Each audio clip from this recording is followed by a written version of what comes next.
Maravilha. Bom dia a todos. Primeiramente, Muito bem, agradecer. bom dia.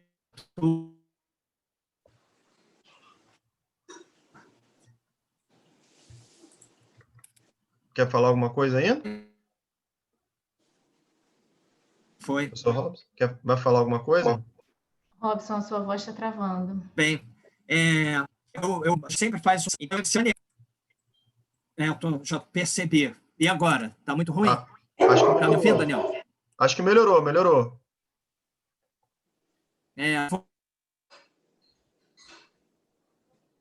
Ih, voltou a travar. Então, te melhora. Muito bem, gente. Bom dia.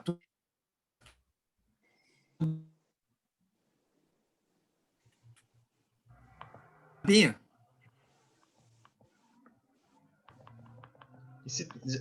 Você tentou deixar A gente só não o está áudio. conseguindo ouvir, não. Tentou deixar só o áudio e não funcionou também, né?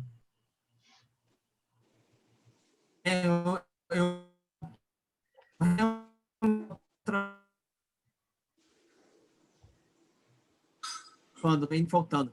Gabi, você é melhor você começar a... Então, queria agradecer a Gabriela por toda a ajuda e o professor Robson pelo convite de vocês para fazer essa apresentação nesse seminário de oncobiologia da bioquímica da UFRJ.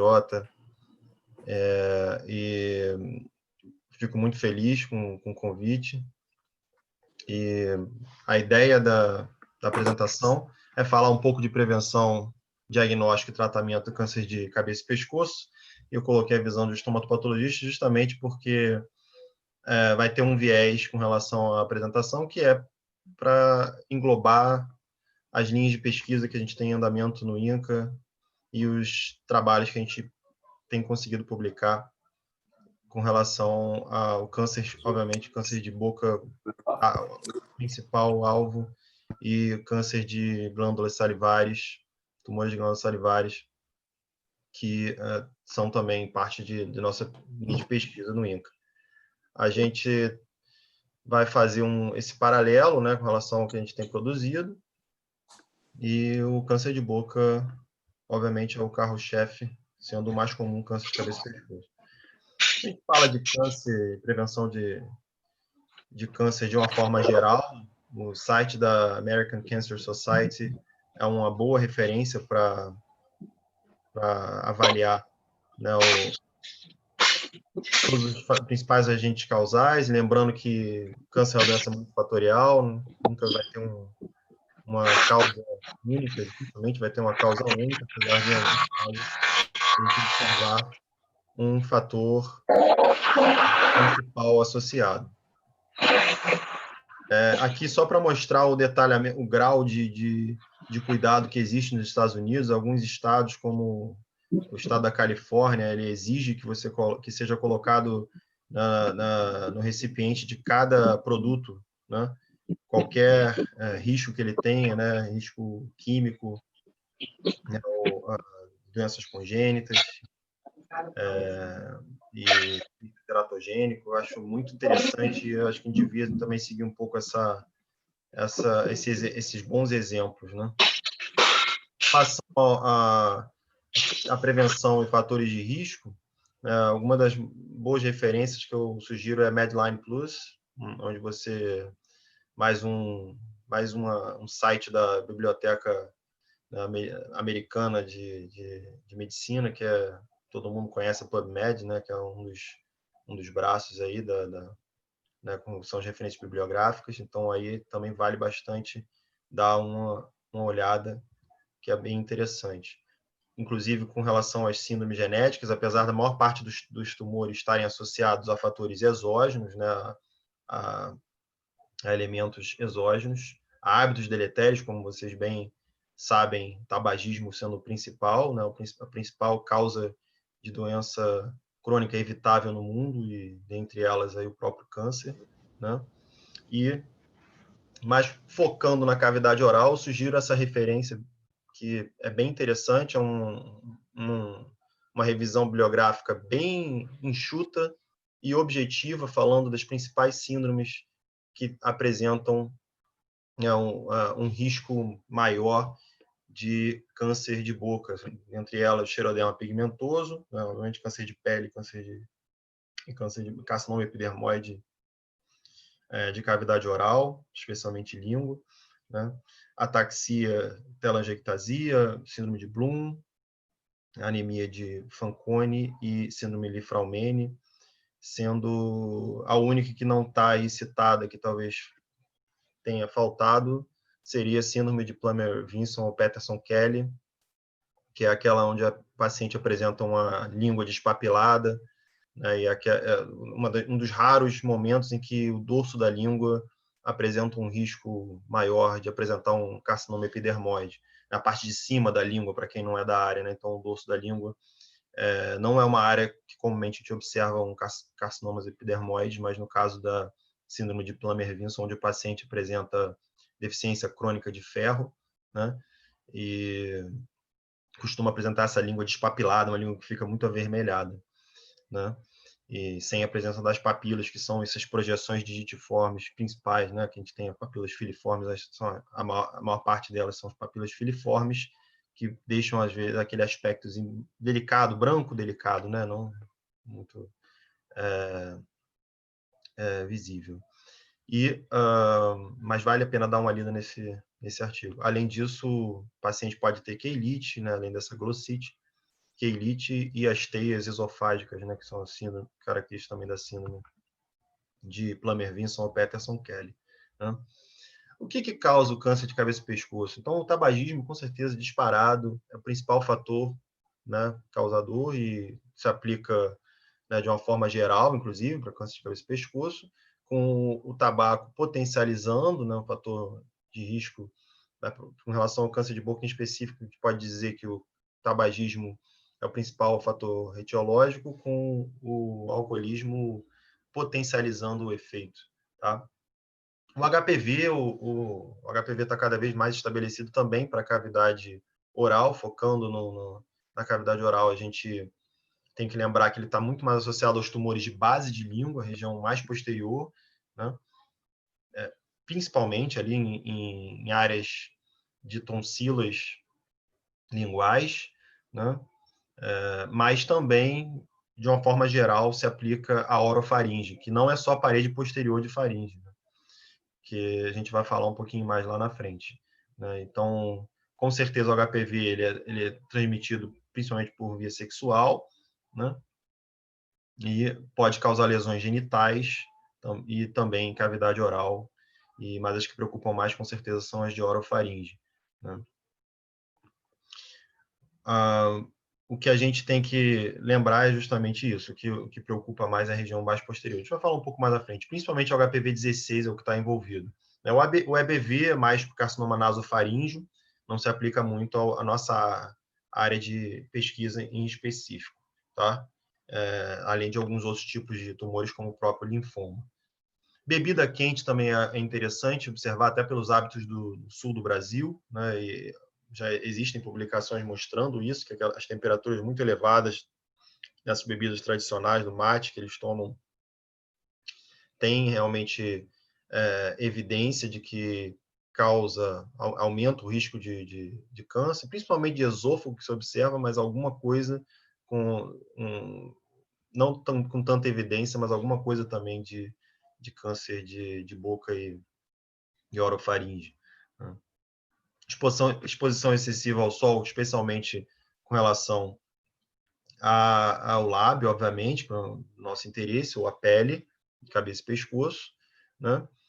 E o lábio é outra coisa que geralmente muitos pacientes esquecem que tem que ser protegido também. Tem que proteger o lábio, a gente tem aí protetores os mais famosos, aí não tem conflito de interesse nenhum, a gente fala só das marcas que a gente, nos produtos que a gente confia e acredita na formulação, né, por proteger e nutrir os lábios, né, por geralmente apresentar componentes vitamínicos que nutrem os lábios, que são, no caso, o Bepantol e o Cicaplast, né? São esses dois produtos, né? São dois produtos diferentes que têm efeitos muito comparáveis e aí varia muito do gosto de cada paciente. Tem paciente que não gosta muito de um, gosta do outro e vice-versa, tá? Exposição ocupacional também é algo muito importante com relação ao potencial de desencadear um câncer em região de cabeça e pescoço. A gente pensa, costumeiramente, ver os pacientes que apresentam câncer de boca que trabalharam muitos anos, né, em fábricas, né, com esse tipo de exposição, como a gente está citando, né, poeira de madeira, poeira têxtil, pó de níquel, colas, formaldeído, produtos químicos, agrotóxicos, especialmente, amianto, sílica, benzeno, produtos radioativos e dentre outros. Então, acho que vale sempre a gente tomar esse cuidado. E o outro detalhe que fica marcado aí é a saúde oral precária. A gente tem que sempre lembrar também que a microbiota oral ela pode também contribuir, né, um fator adicional, né, essa disbiose oral pode contribuir também para carcinogênese, né. Além da dieta, aí o meu saudoso diretor, o Chris Scully, da UCL, onde eu fiz o doutorado, já falava muito antes de ter mais evidência, agora está cada vez mais, né, confirmado que uma dieta rica em frutas e vegetais, ela com certeza diminui o risco do câncer de boca e de cabeça e pescoço, né? Apesar do que a dieta rica em carne, especialmente processada, né, e salgada, pode aumentar o risco também de câncer, né? Até de boca menos evidência, mas coloretal já é confirmado, né? Então, falando de câncer de boca, como eu já tinha citado, câncer de cabeça e pescoço, mais comum câncer de boca, especialmente língua, né? E a gente tem aí uma neoplasia que, apesar de acometer principalmente a língua, pode ocorrer em qualquer local da cavidade oral, por isso que a gente reforça que os dentistas têm que estar sempre atentos para detalhes, para lesões mais discretas, né? Porque esses tumores muitas vezes advêm de lesões que a gente chama de desordens potencialmente malignas, a gente vai falar um pouco hoje também, né? E não, o câncer de boca não é um câncer de boca mais comum, carcinoma epidermoide, não é aquele câncer que cresce de forma muito rápida, como um melanoma, por exemplo, que a gente também vai falar hoje, né? Ele não é da ordem de semanas, de ordem de grandeza de semanas, ele leva muitos meses para se tornar, né, observável na cavidade oral, geralmente, né? Então, é aquele ponto que você percebe que realmente o cirurgião dentista, mesmo que seja o clínico geral, não especialista, ele pode direcionar esse paciente antes que ele tenha uma lesão já mais avançada, né? Porque não é mérito nenhum para um profissional de saúde diagnosticar um tumor já com uma área endurecida, como está aqui, né, com uma ferida no centro, sangrante, dolorosa, né? A maior parte das vezes não é dolorosa, ela só é dolorosa quando o diagnóstico já é tardio, né? Então, muitas vezes pode até causar disfagia, né, que é dificultar a fala, né? Disfonia, perdão, que é dificultar a fala, ou disfagia, que é dificultar a alimentação, né? E essas manchas e brancas vermelhas são o nosso alvo, né? Que são as desordens potencialmente cancerizáveis, potencialmente malignas da cavidade oral, né? Então, qualquer lesão que persista por mais de 2 a 3 semanas deve ser vista por um especialista, né? Até porque também linfonodo associado à doença já é um fator muito, muito problemático, né? Então, o linfonodo palpável, né, submandibular, região cervical, que apresente fixação em bordos profundos, né, muito endurecido, ele já preocupa bastante no paciente que já tem uma lesão suspeita de carcinoma epidermoide, tá? Então, como fatores de risco, a gente já falou bastante, e o tratamento vai consistir de uma abordagem cirúrgica, predominantemente, no câncer de boca, né, e dependendo do estadiamento da doença, com a combinação de cirurgia, radioterapia e, eventualmente, até quimioterapia, né? E aí a gente vai falar um pouco também, quando falar de tratamento, das novas modalidades, né, da terapia alvo molecular e imunoterapia, né? Então, o carcinoma de células escamosas da cavidade oral é a sexta neoplasia maligna mais incidente no mundo, de acordo com a International Association of Research on Cancer, né, a nova classificação da OMS, né? No Brasil são estimados aí, a gente já tem estimativa mais recente também é bastante semelhante, né?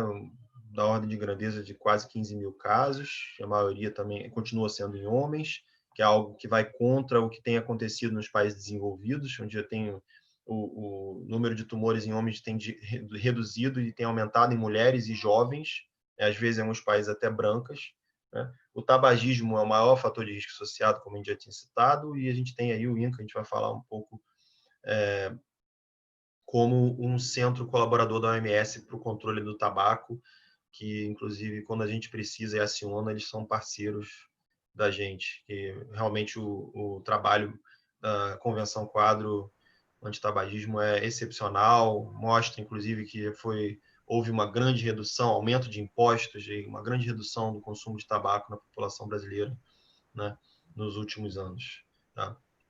E o que a gente tem de evidência no Brasil até o momento, com relação ao câncer de língua, que é a localidade mais comum do câncer de boca.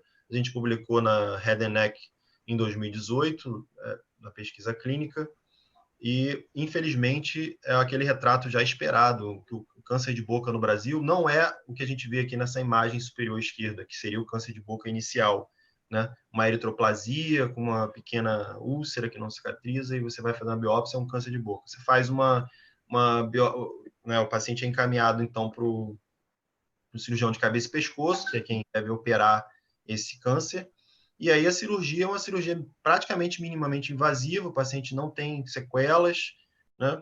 E, obviamente, tem uma questão de cancerização de campo, ele tem que ser acompanhado o resto da vida, porque tem uma chance maior de apresentar um novo tumor primário, né? Mas o prognóstico é excelente. Enquanto que a gente começa a ver o contrário quando vai piorando, né? Aqui no meio a gente já tem o meio do caminho, um tumor também que não é muito grande, uma lesão, né, que vinha sendo traumatizada e considerada uma úlcera traumática por muito tempo, né? E a gente também fez biópsia incisional, fez diagnóstico de carcinoma epidermoide e na cirurgia, com cirurgião de cabeça e pescoço, tem um resultado excepcional, também sem sequelas, fonação, nem nada, não faz rádio nem químio, então também não tem nenhuma sequela com relação a isso, hipossalivação, vida normal, obviamente, acompanhamento ao longo de toda a vida, pelo estomatologista, pela questão da cancerização de campo. E aqui já vai para o lado pior, onde você já tem umas massas tumorais, né, que mais infiltrativas, com linfadenopatia, e você fica se perguntando, né, por que chega a tal ponto. E é o que é a realidade do Brasil, né? Estadiamento 3 e 4, né? A maior parte dos tumores, inclusive, a maior parte dos pacientes sendo diagnosticados e sem tratamento, justamente porque já é cuidado paliativo, já é HC4 no INCA, né? Já vai para o Hospital de Cuidados Paliativos. Então, realmente, muita coisa tem que ser revista com relação a essas estratégias, né, de diagnóstico precoce. Então, no Brasil, como eu tinha falado, a gente ainda tem uma realidade diferente do que tem acontecido nos países desenvolvidos. A maior parte dos pacientes acima de 50 anos e homens, e com baixo nível de educação, né? Então, realmente, a gente tem que trabalhar muito as estratégias, né, de promoção de saúde e cuidados, né, de atenção primária, em especial, para esses pacientes. Um outro projeto que a gente tem em andamento no INCA, esse que passou, faz parte do escopo de câncer de boca em pacientes jovens. Na realidade, a gente não observou isso no Brasil, né? Por isso que a gente publicou os achados, né? A gente não teve um aumento nos pacientes jovens. E a gente está dando continuidade a esse estudo para tentar identificar os pacientes jovens em específico, todos os pacientes jovens, e detalhá-los, né? Já tá em andamento também.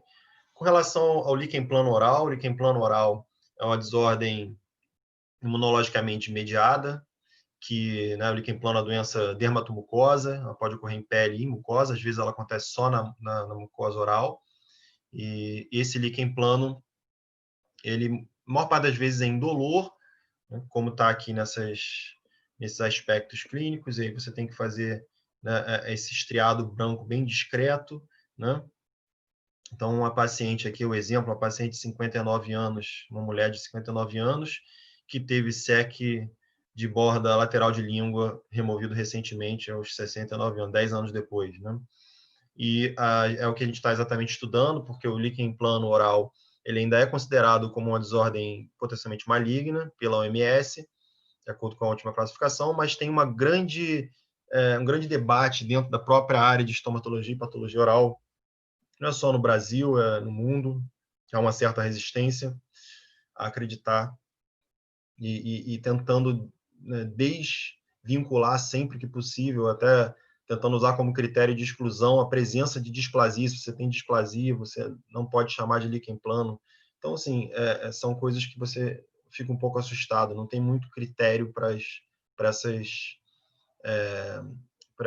medidas, e é por isso que a gente resolveu, com a participação também do professor Abel, que inclusive foi quem engatilhou essa ideia. O Conen foi um pesquisador que publicou um artigo fazendo investigação às avessas, que é o que a gente está fazendo no INCA, já começou, já até teve paciente sendo né, dando entrada nesse estudo, que a gente começou fazendo ao contrário, vendo os pacientes que têm câncer e buscando o líquen plano. Geralmente o que se faz é ao contrário, acompanhando o paciente com líquen plano buscando câncer. Então, o professor Abel Cardoso, professor emérito da UFRJ, que está participando conosco, contribuindo com essa linha de pesquisa. Então, é um estudo que a gente tem começado, inclusive, antes dessa parte clínica, já uma parceria muito forte com a bioinformática da pesquisa clínica, do INCA, no Laboratório de Biologia Computacional, com resultados também muito interessantes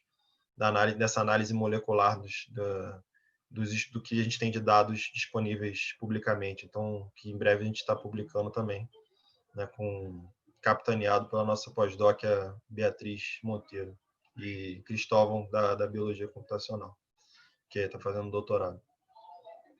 Então, o câncer de boca, a detecção precoce seria o pilar, né, do câncer de boca. É aí que a gente tem que entender o que acontece, por que isso é tão problemático, né? A gente teria 3 passos aí fundamentais para o diagnóstico precoce, que seriam, né, o acesso aos cuidados né, e o alerta à população, né, a avaliação clínica com diagnóstico e estadiamento, e o acesso ao tratamento. E aí é que peca a maior parte das campanhas, inclusive no Brasil, mesmo públicas, pecam, né, às vezes até de instituições públicas que não se atentam a isso. Não adianta você fazer uma campanha de awareness se você não consegue o acesso ao tratamento, mesmo que você faça a biópsia e dê o diagnóstico. Aí o paciente vai ficar perdido, sem condições de tratamento, sabendo que tem um câncer, né? Então, que realmente beira a crueldade. Então, essas campanhas têm que ser feitas de forma muito cuidadosa para que isso não aconteça. Se forem bem desenhadas, elas têm que realmente ser muito amplas. Então, a questão do diagnóstico precoce, ela visa sempre observar aí essa questão dos 15 dias, né, onde um profissional de saúde, seja médico ou dentista, deve ser procurado para que realize um exame físico muito completo, então sempre com uma anamnese precisa. Vocês viram a questão das sínodos, a quantidade de sínodo que a gente tem, né, uma anamnese muito bem feita, ela pode também direcionar muito e ajudar muito depois do exame físico a fechar o diagnóstico. Então, uma visita periódica ao cirurgião dentista também favorece o diagnóstico precoce, porque ele, obviamente, é quem vai estar se atentando a muitos detalhes. Se ele olha o detalhe do dente, ele vai conseguir ver o detalhe da mucosa, mesmo que não seja a área dele. Então, ele pode encaminhar esse paciente a um estomatologista, né? Então, teoricamente, os pacientes que têm um risco maior de desenvolver câncer de boca, que seriam tabagistas e etilistas, devem ter um cuidado redobrado, né? E aí, esse, inclusive, é o foco da questão do desenho das estratégias de vigilância epidemiológica, né? Que é justamente tentar focar nos grupos de risco, sendo que a gente tem tido, principalmente, aqui a gente acaba conseguindo ver alguma coisa, mas mais em prática privada, né, de pacientes mais jovens, às vezes mulheres brancas mesmo, né, coincidência ou não, né, porque a casuística talvez não seja suficiente para a gente fechar uma conclusão nesse sentido, mas a gente acaba vendo isso como nos Estados Unidos e países envolvidos acabam demonstrando. Então, vale a gente ficar de olhos atentos, né, independente do paciente. A gente vai mostrar um pouquinho mais à frente até esse panorama, onde a gente está com relação à vigilância epidemiológica, né? Algumas estratégias interessantes, como esse grupo aqui da Índia, né, onde eles desenvolveram um aplicativo para um acesso remoto, né, em áreas mais distantes, onde você não tem um especialista, e aí o especialista consegue auxiliar, né, dos grandes centros, das capitais, né? Então, isso também mostra que não há limites para a criatividade hoje em dia com a tecnologia. Se isso é possível, deve ser realmente utilizado. E o Brasil, com certeza, com dimensões continentais como a Índia, se beneficiaria de forma tremenda com relação a isso, né? Com relação ao autoexame, o que inclusive está preconizado no nosso site, no site do INCA, não há evidência científica para sugerir aí que o autoexame seja efetivo com prevenção de câncer de boca, especialmente que a população geral tem uma dificuldade muito grande de diferenciar o que é lesão, mesmo lesão em si, o que são estruturas anatômicas normais. Obviamente não tiveram aula de anatomia, não tiveram formação na área, né? Então, além de aumentar a preocupação com estruturas normais, né? Achar que estruturas normais são lesões, às vezes até pensando em lesões, desordens potencialmente malignas, também tem o risco de negligenciar desordens potencialmente malignas realmente, né? Que seriam, às vezes, umas manchinhas brancas e vermelhas muito delicadas, muito discretas, né? Que são as leucoplasias e eritroplasias, respectivamente, das quais a gente vai falar em breve, né? Então, em relação à detecção precoce, o que é imprescindível mesmo é ficar atento ao surgimento de qualquer sinal de alerta, é óbvio, mas qualquer lesão que não cicatrize por 15 dias deve ser investigada por um profissional de saúde, preferencialmente por um estomatologista, que vai ter uma formação melhor, até para já não atrasar mais o diagnóstico, tá? A gente teve, em 2005, essa reunião da OMS, que inclusive eu tive o prazer de estar como ouvinte durante o meu doutorado, onde os maiores especialistas do mundo estavam reunidos lá em Londres, né? Onde pouca coisa aconteceu em termos de evolução diagnóstica, foco, né, em melhora em relação ao diagnóstico precoce, ou mesmo estímulo à adesão de estratégias de vigilância epidemiológica não tiveram qualquer modificação, apenas chamando, reclassificando essas lesões pré-malignas da cavidade bucal e orofaringe para lesões epiteliais precursoras, que agora, em 2017, voltaram a ser chamadas de desordens potencialmente cancerizáveis da cavidade bucal, né? Então, agora, felizmente, a gente deixou de ter somente evolução em termos de mudança de nome, porque isso, para mim, não é evolução, né? Agora a gente já tem mudanças palpáveis nessa última classificação do OMS de 2017, onde a displasia epitelial intensa passou a ser chamada de carcinoma in situ. Então, na realidade, não tem mais distinção se você tem todos os terços do epitélio acometidos por displasia. Agora não tem mais distinção como tinha antes. Você podia achar que a displasia epitelial intensa não estava tão problemática, não era carcinoma in situ ainda. Agora não existe mais isso, que eu acho ótimo. O sinal de alerta tem que ser dado a partir do momento que você observa uma displasia acometendo todos os terços do epitélio, né? Pela lei dos terços, isso faz todo sentido. Eu achei que essa mudança foi muito válida. E além da outra grande modificação, que foi a questão da profundidade de invasão influenciar o próprio TNM. Então, se você tem um tumor, mesmo que ele tenha, né, que seja um tumor de dimensão reduzida, se ele tiver uma profundidade de invasão maior que 1 centímetro, ele automaticamente aumenta um nível na classificação do TNM. Então, o que também mostra a evolução em termos de, né, contribuição da patologia no diagnóstico e no manejo desses tumores. E essa realmente foi uma modificação e que vale muito mais para a língua, tá? Reforçando aqui, que foi mais validado para a língua, que é o sítio mais comum de acometimento do carcinoma epidermoide oral, tá?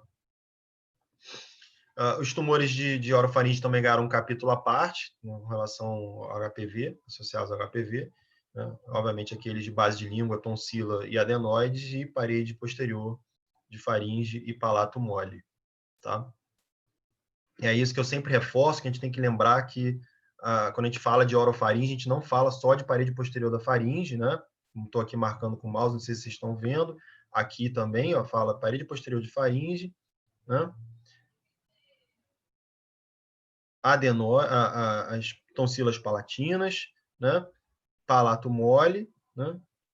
E tonsilas linguais e a própria base da língua, tá? E isso é que é muito importante a gente ter em mente, né?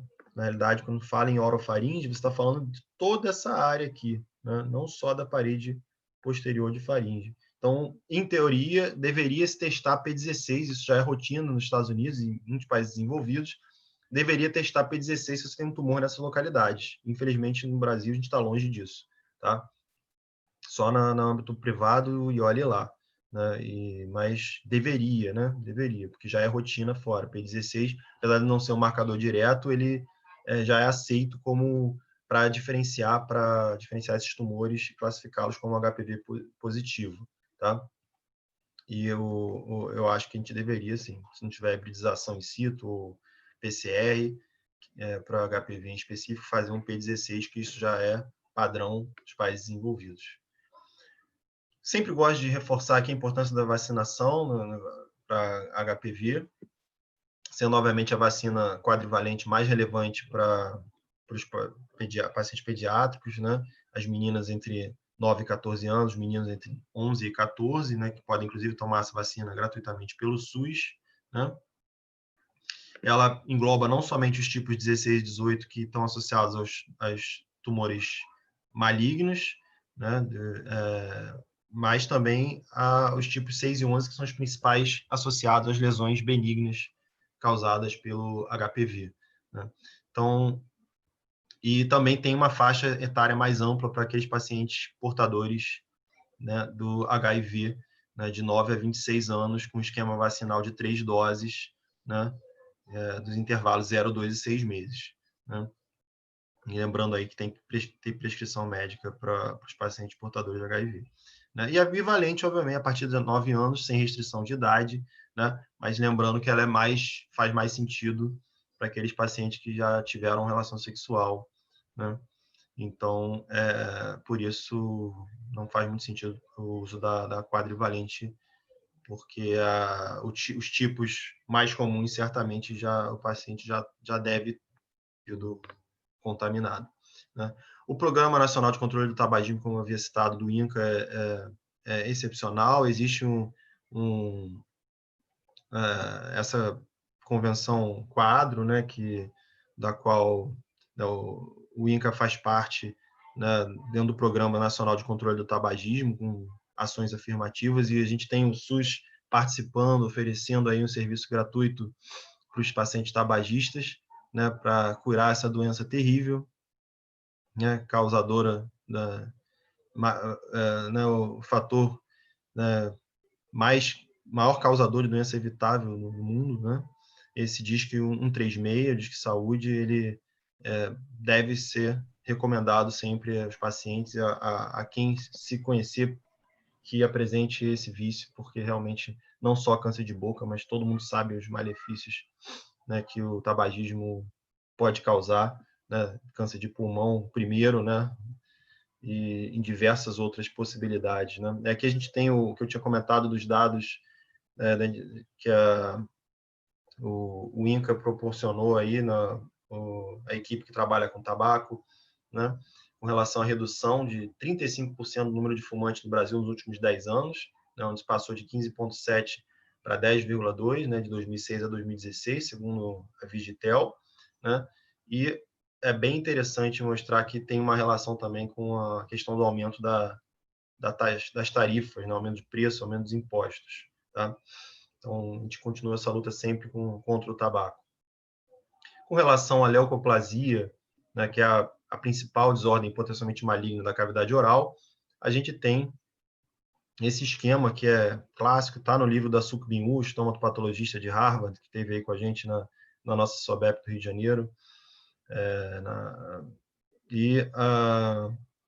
uma excelente profissional, uma casuística incrível, com a experiência também na clínica e na patologia, e ela reproduz essa imagem que já está eternizada aí praticamente no meio acadêmico. Ela foi de um artigo do Bucco, que é um colaborador aposentado do Neville, que é a principal bibliografia aqui de patologia no Brasil, né? Também um colega incrível, que quando a gente escreve para ele, responde rápido, é uma pessoa que está sempre colaborando, sempre ajudando, né? Não trabalho diretamente, mas com casos em específico, ele é sempre muito prestativo, né?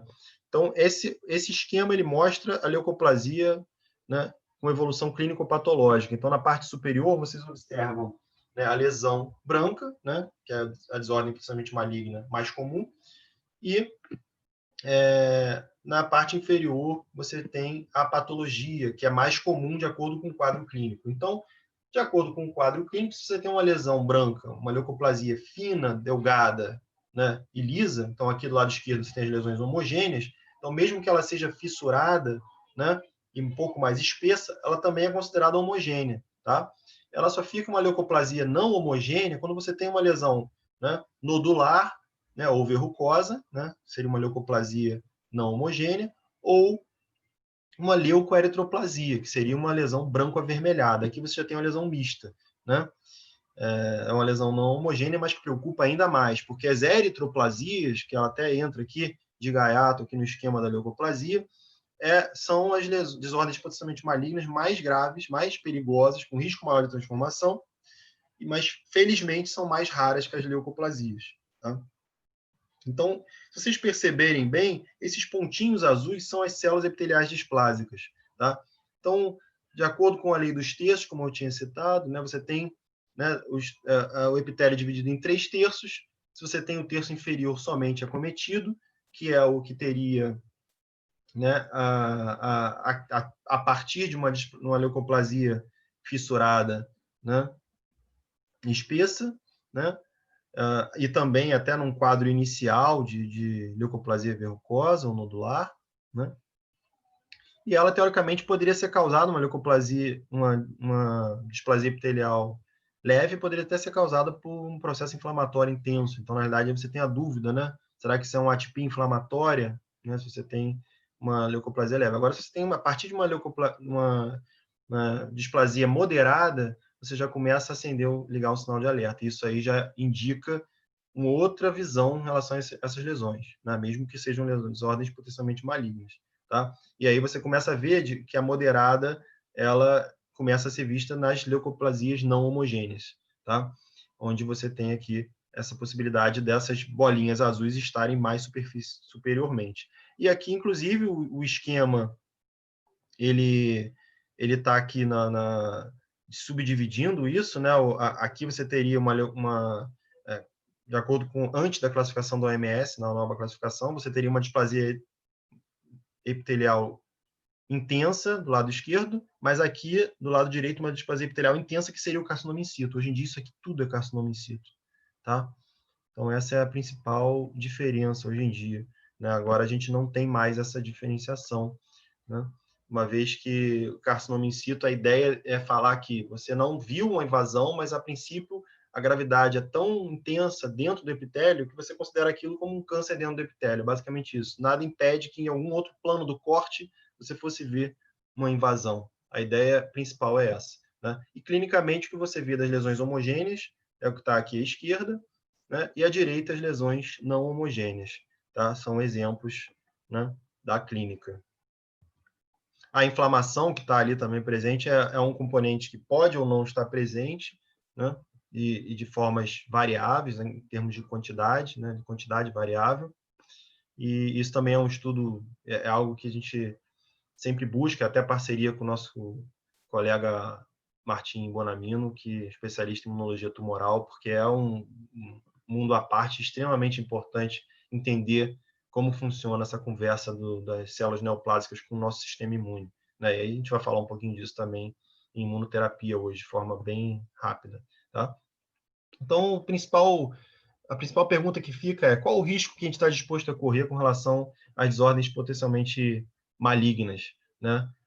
Com relação ao risco de progressão para a malignidade. Isso é uma pergunta aí que nosso colega Paul Spate, também da University of Sheffield, ele foi da UCL, onde eu fiz o doutorado, mas saiu quando eu cheguei lá. não tive o prazer de trabalhar com ele, mas ele também é um expoente na área, né? E aqui a gente observa, né, o que veio nesse artigo deles, justamente mostrando essa mudança de paradigma, né? Olha, percebam onde está a preocupação maior, né?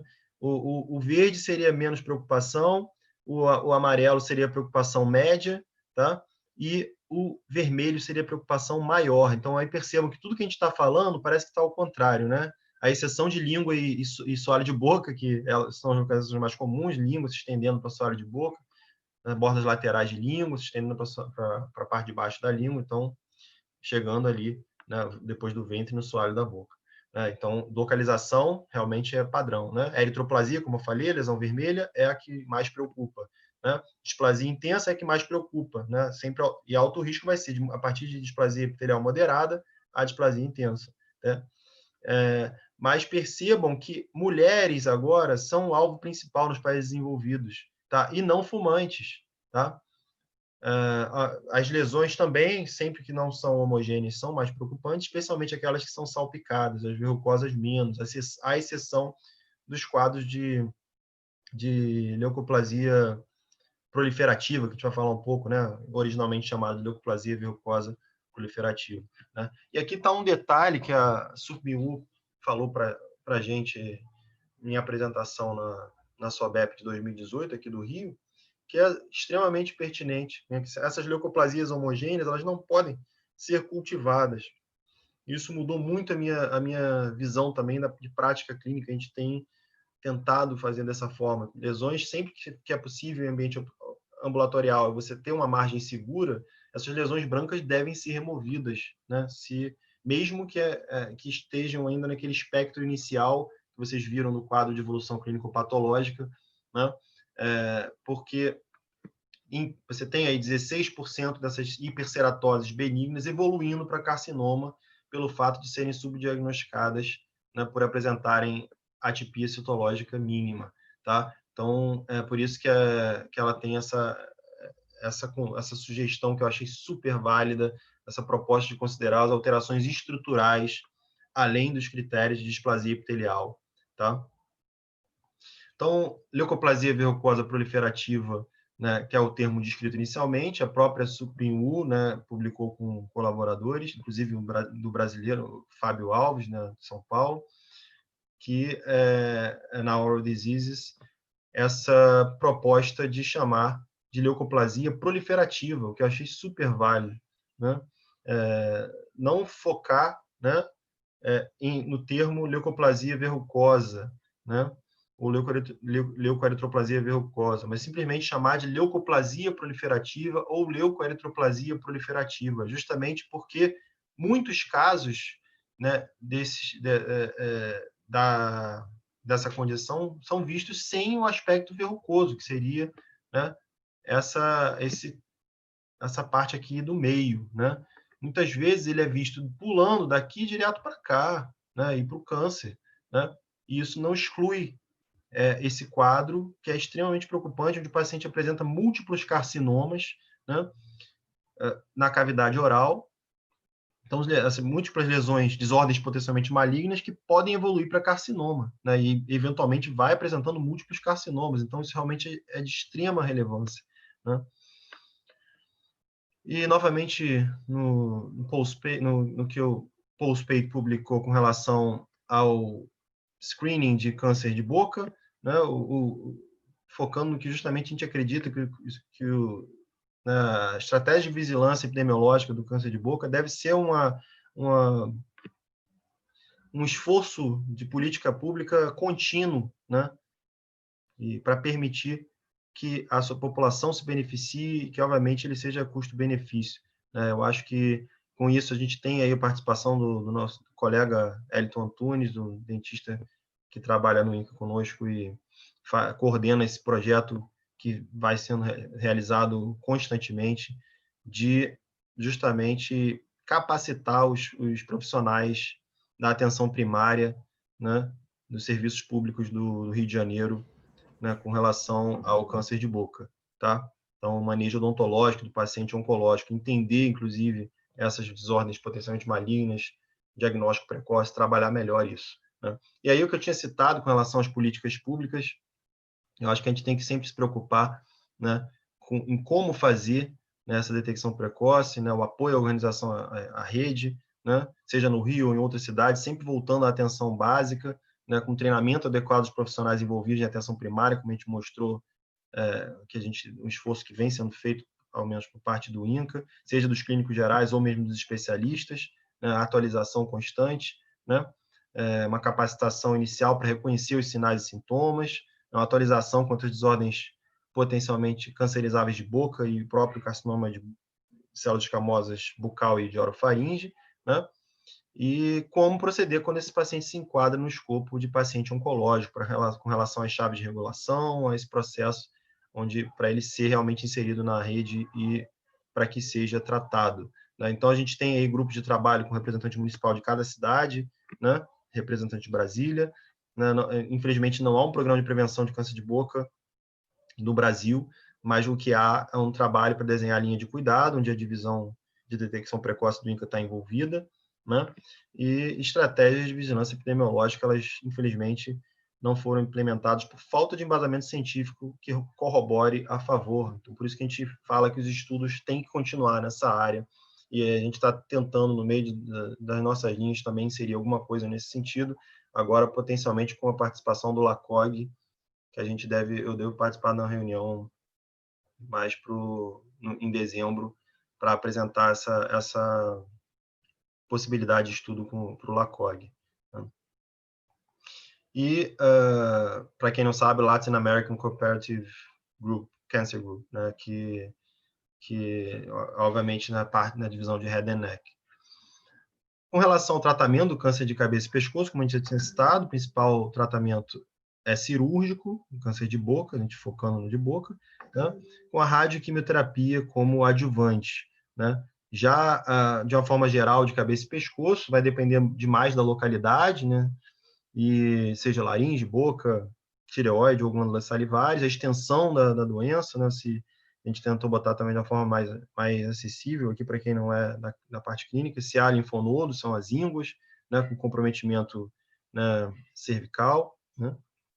E da região do pescoço, e se há metástase à distância, além, obviamente, do estadiamento tumoral, né, que vai ser realizado, né, e aí vai avaliar todos esses critérios, né, que envolve, e também, obviamente, sempre levando em consideração o tipo histológico do tumor, o carcinoma de células escamosas é o mais comum, né, e a idade e saúde geral do paciente. Para a glândula salivar, o mais comum é o carcinoma mucoepidermoide, tá?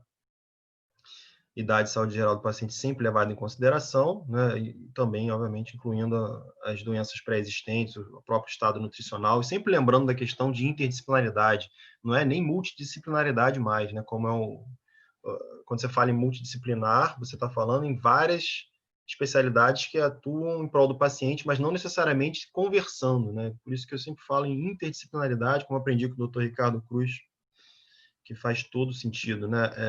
Cirurgião de cabeça e pescoço, né? Então ele estaria aqui em cima, né? Eu estaria aqui à direita, e todos sempre conversando, sempre falando sobre o paciente para sempre o bem melhor que é o próprio paciente. Tá?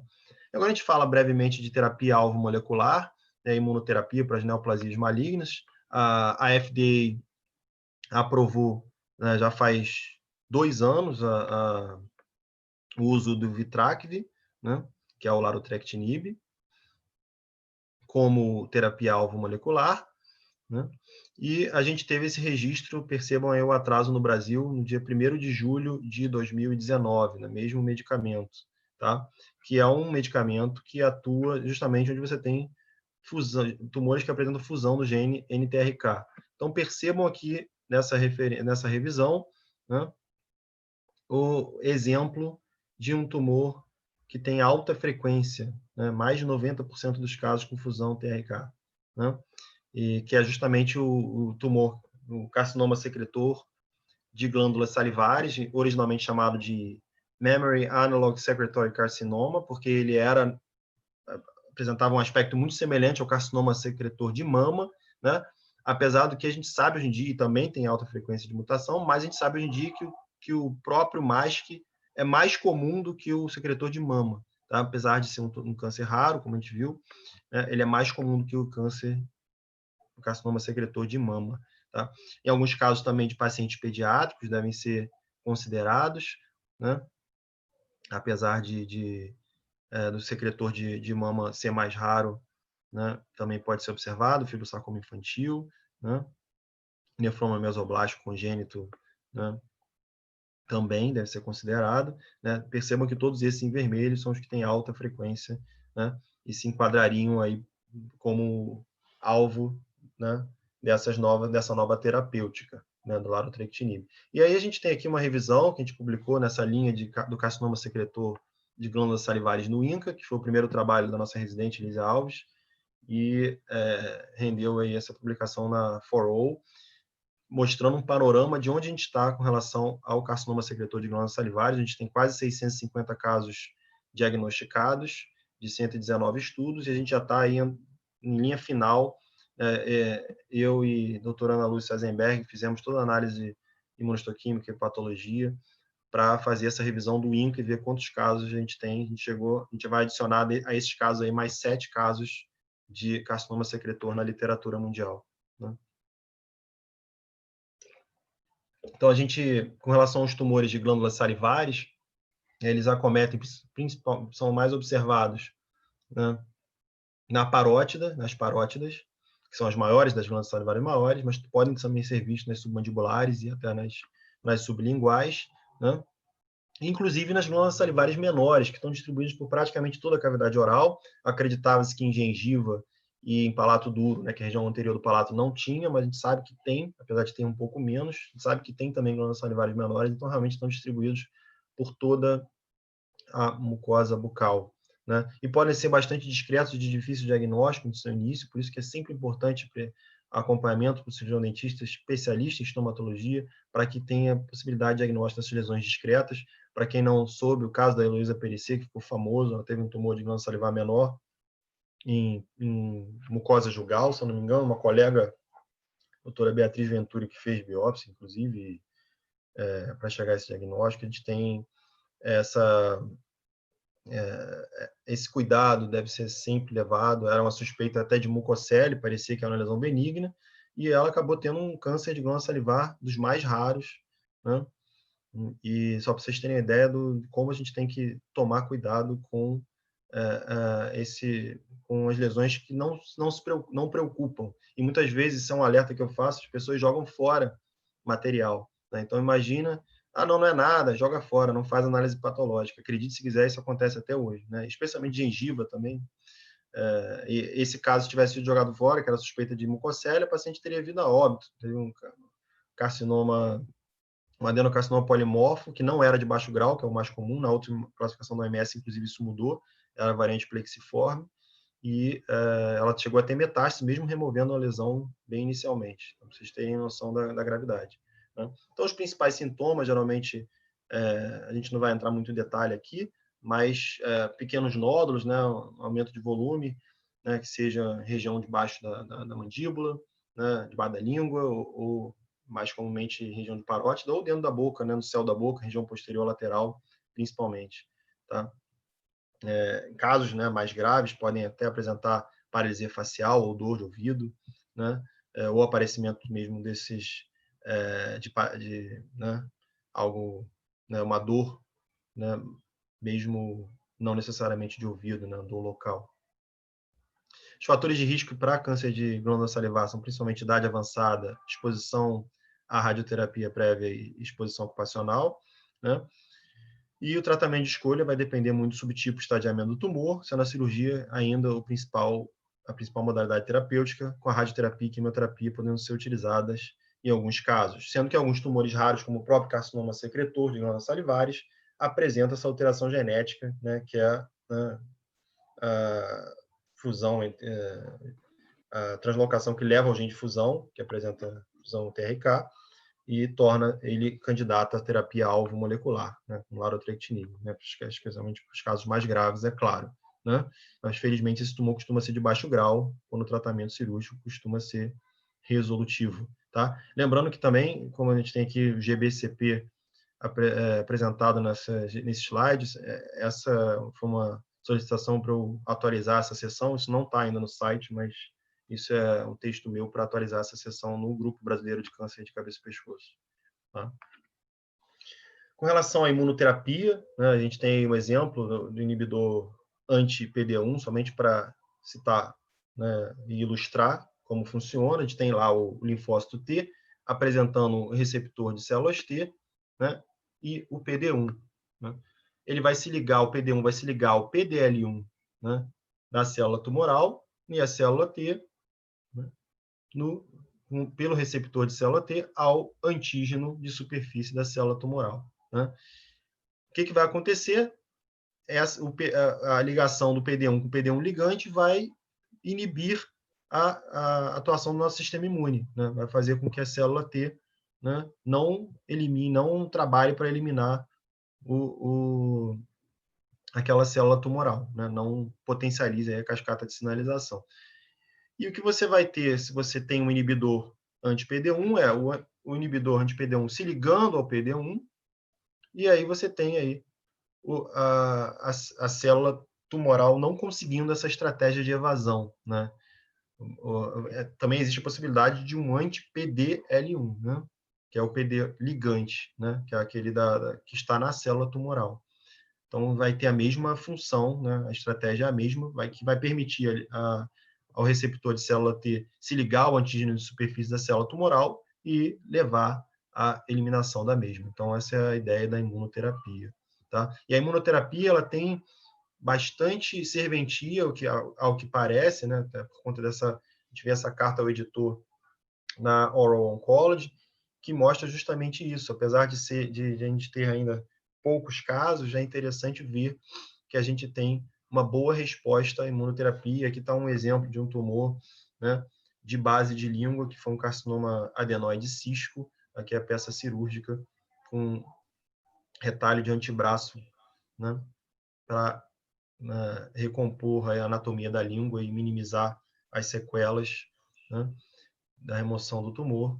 E esse paciente com certeza se beneficiaria. São tumores que costumam causar muito metástase à distância. Esse paciente mesmo teve metástase pulmonar, né, e está em controle até hoje. Tá? Então, nessa linha de melanoma, que é uma linha de pesquisa liderada pela doutora Andréia, da qual eu faço parte com muita felicidade, a gente fez essa atualização com relação aos melanomas de mucosa e Future Directions, foi ano passado, falando justamente já da terapia-alvo molecular e imunoterapia, que se aplicam muito ao melanoma. E mais recentemente, agora esse ano, a gente publicou no Scientific Reports, do grupo Nature, o panorama do melanoma de mucosa oral no Brasil, em termos epidemiológicos.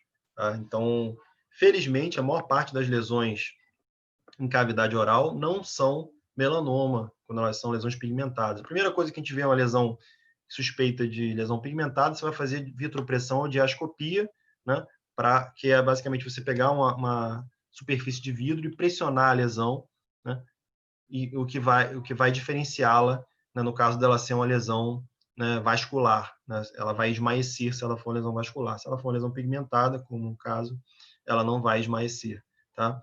E a gente, depois de usar essa estratégia, obviamente, parte-se para a biópsia, se ela for uma lesão pigmentada. Se for uma lesão vascular, a biópsia não é ambiente ambulatorial, somente ambiente hospitalar, não contraindicado ambiente ambulatorial. Mas, felizmente, a maior parte das lesões pigmentadas de cavidade oral são máculas melanóticas orais, né? São basicamente hiperprodução de melanina, né? Um aumento da quantidade de melanócitos, né? E, eventualmente, as tatuagens por amálgama, que são a impregnação do material restaurador que foi removido com broca na mucosa. Né? Felizmente, a maior parte são essas, mas também pode observar um nevo melanocítico, né, na mucosa bucal, e ele deve ser sempre biopsiado em mucosa bucal, por ser incomum, e por a gente não querer ter esse risco, né, de ficar acompanhando, observando, a não ser que acompanhe de perto. Até porque a gente observou nesse estudo que a gente fez que os melanomas de mucosa que estão em lábio e em cavidade oral, além de faringe, né, têm 2 vezes mais chance de risco de morte precoce. E sempre atentar para o diagnóstico diferencial, esse é um reforço que eu sempre dou, com relação não só aos cirurgiões dentistas, mas aos próprios pacientes, outros profissionais da área de saúde e público em geral, né, para que reforcem esse hábito. Nunca deixem um profissional de saúde jogar um material fora de onde quer que ele seja.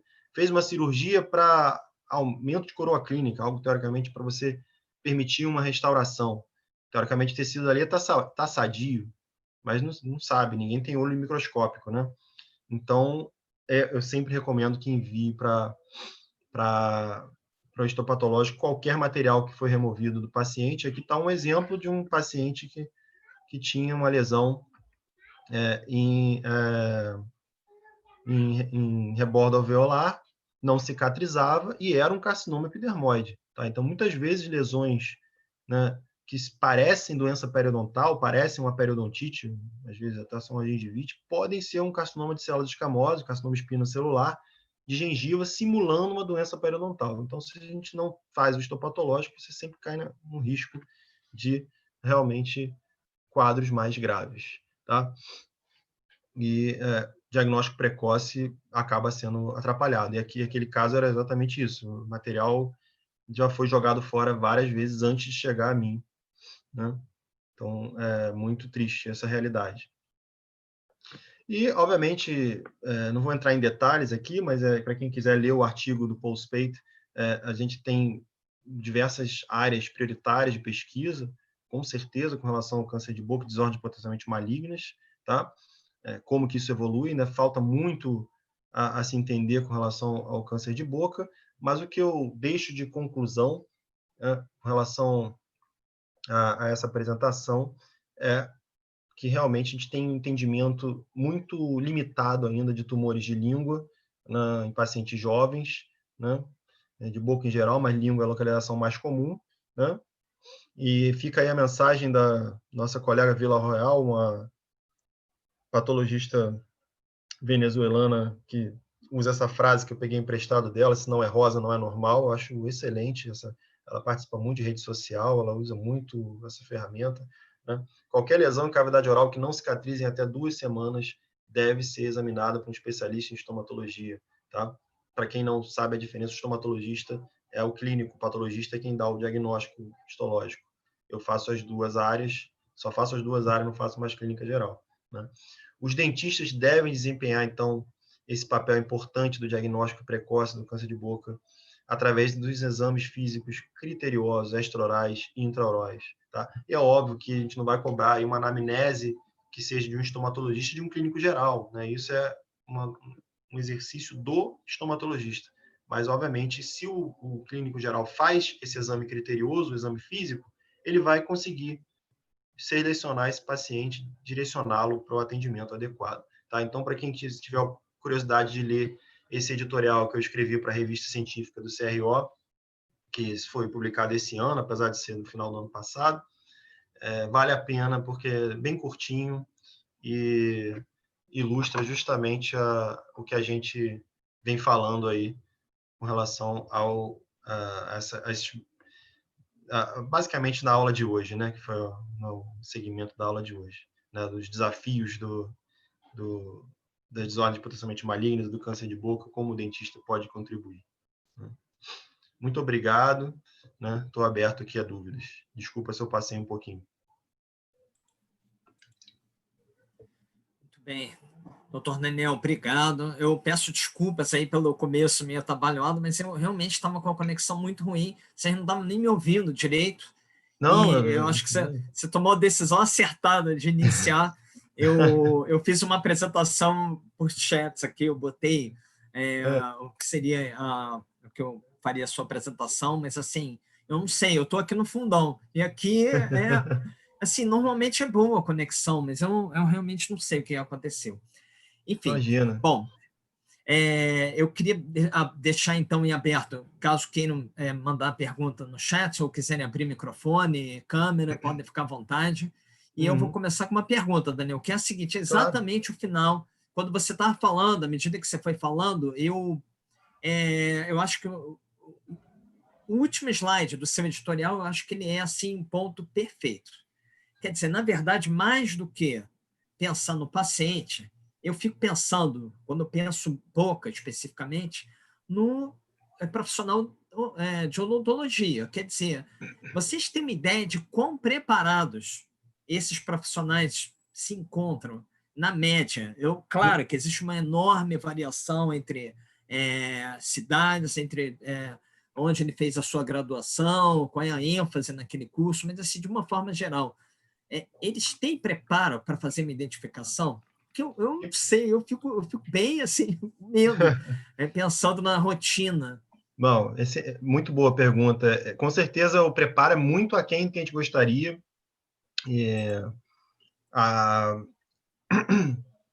você ter ideia, um novo curso que foi aberto de odontologia aqui no Rio de Janeiro, ele sequer tem disciplina de patologia geral, pra você ter ideia.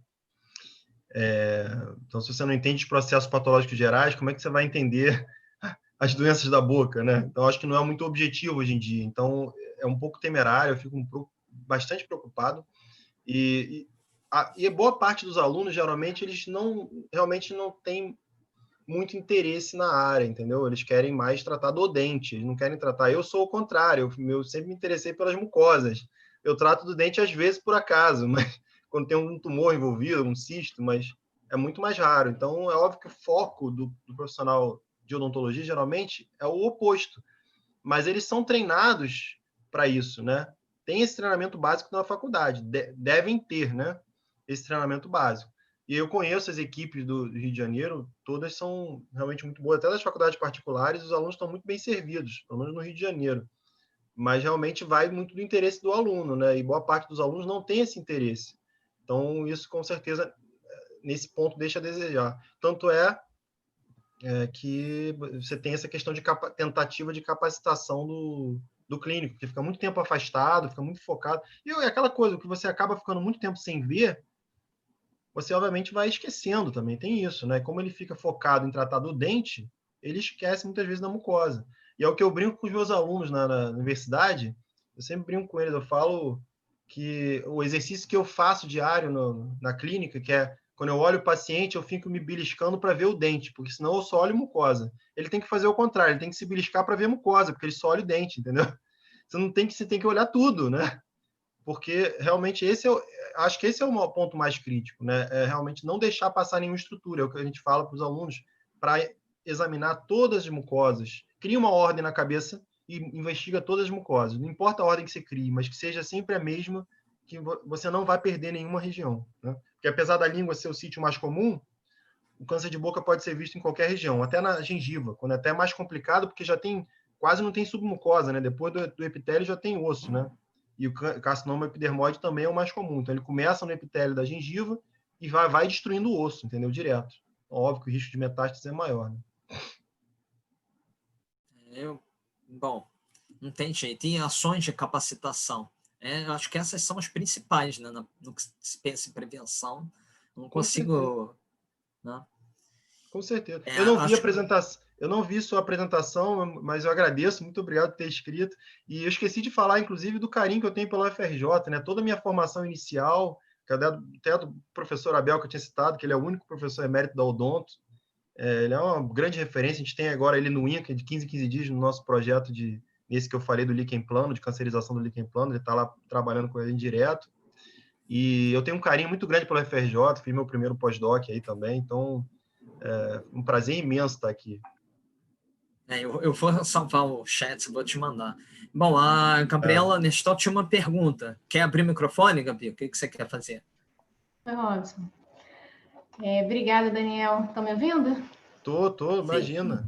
Prazer meu. Obrigada, ótima palestra. Obrigada aí pela atualização nesse tipo de câncer que a gente quase não escuta falar, né? Não é entre os mais incidentes. Eu tenho duas perguntinhas, assim, na verdade é um comentário e uma pergunta, assim, eu super concordo com o Robson, eu acho que os profissionais dentistas, eles estão, que fazem só a parte o ciclo mais básico, né, estão muito despreparados para lidar com esse tipo de doença, assim, eu mesma tive uma experiência de um de um granuloma gravídico, que é uma coisa super comum na gravidez, né? E eu achei que eu estava tendo um tumor de boca, e eu passei por quase 10 médicos até descobrir. Então, assim, e eu não estou na rede básica de atenção, né? Então, assim, é realmente um cenário bem preocupante, né? Se a gente pensar que essa doença vai atingir pessoas mais pobres, enfim. Com certeza. Tem alguns casos, inclusive, de granuloma piogênico, que às vezes atingem as dimensões que assustam, né? E aí fazem até diagnóstico diferencial com carcinoma epidermoide em boca. É só a biópsia que vai dizer, né? Pois é. Mas com certeza, por isso que eu falo, é preciso um estomatologista também, né? Você tem que pensar no estomatologista, que é uma especialidade que, acredite se quiser, foi somente registrada no Conselho Federal de Odontologia em 1992. Ou seja, está engatinhando, né? Em 1971, ela foi registrada, a patologia foi registrada, e muitos profissionais, como o meu próprio mentor, o professor Abel, trabalhou muitos anos, com certeza, como estomatologista registrado na patologia, né? Imagino, presumo eu, né? Porque ele trabalhou muito antes de 92, ele já começou a carreira dele. Então, a gente tem aí também essa questão da própria especialidade aqui, engatinhar, de algumas limitações que a gente tem do próprio país, né? Na Inglaterra, onde eu fiz o doutorado, a residência em medicina oral, que seria a nossa estomatologia, são 5 anos. A gente tem uma especialização de 1 ano. A residência em patologia bucal são 5 anos, só que aí lá é patologia de cabeça e pescoço. Então, também a gente tem um pouco isso também, algumas discrepâncias. Nosso modelo é um pouco mais pro-americano, né? E gera E algumas acaba fazendo muita diferença, né? Ainda mais para a nossa população. Eu acho, com certeza. Mas eu não sei se eu... Qual foi a sua pergunta exatamente? Não, Teve aí a algum... pergunta, esse foi só um comentário, e a pergunta vem agora em relação ao HPV. Eu não sei se eu perdi no início, você falou o percentual desses tumores que estão associados ao HPV, e aí eu fiquei na dúvida se as manifestações clínicas e o prognóstico de tumores associados e não associados é bastante diferente, como, assim, o quanto que a vacina do HPV vai proteger tumores mais agressivos na próxima geração, nas próximas gerações, né? Desses adolescentes que estão sendo vacinados agora. Essa é a maior dúvida, tá, Gabi, que a gente tem no Brasil. A gente não tem a mesma estatística dos Estados Unidos, por exemplo, né? Nos Estados Unidos, né, por volta de 70% dos tumores de orofaringe, dos carcinomas de orofaringe, eles são causados pelo HPV. Aqui no Brasil, a gente tem o contrário, entendeu? É mais ou menos o inverso, se não pior que isso.